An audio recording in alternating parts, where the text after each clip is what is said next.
How many people in this room have worked with me on legislative issues in California? Please stand.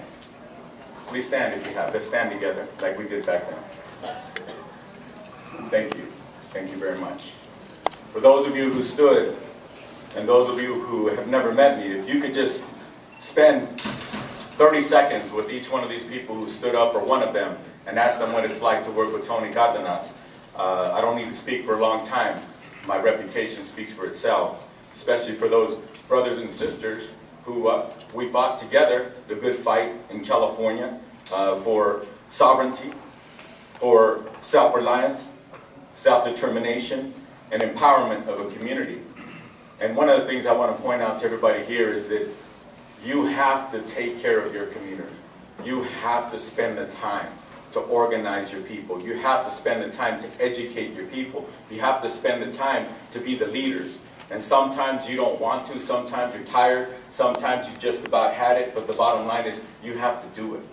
You have to do it. Because far too often you're under attack. And you know what that's like. For too many generations, you've suffered, and for far too long without complaint.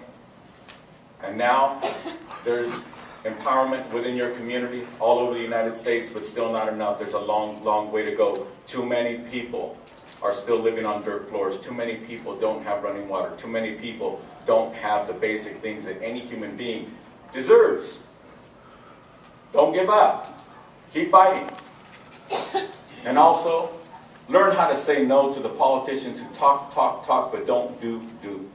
Please, teach them a lesson.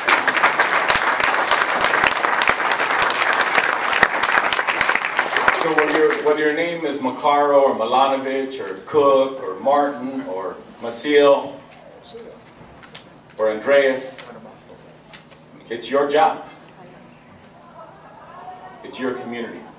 Take charge. I'm very fortunate that a friend of mine invited me, asked me, begged me, cajoled me, tricked me into running for office.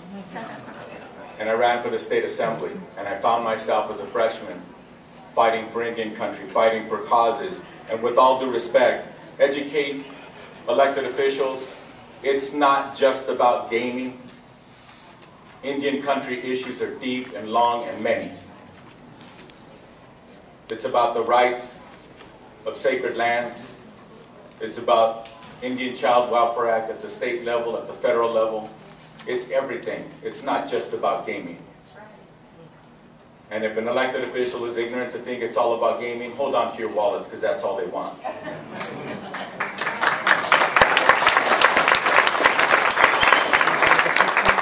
have the pleasure and the honor of introducing a friend of mine and someone that I'm going to look up to and depend on to teach me how to be a good congressman, an effective congressman.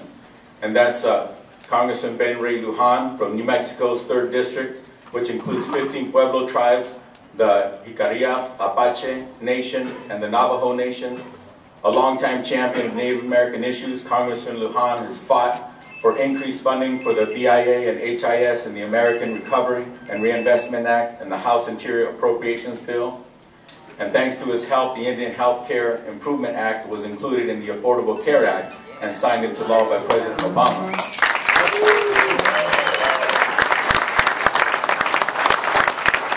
And more importantly, he has earned the right to be the ranking member in the Indian Affairs Committee and someone who leads with his mind and his heart and is a wonderful human being. He deserves to be in office. He deserves your support. He's earned it. And it's my honor and my pleasure to introduce my future colleague and my friend, Congressman Ben Ray Lujan.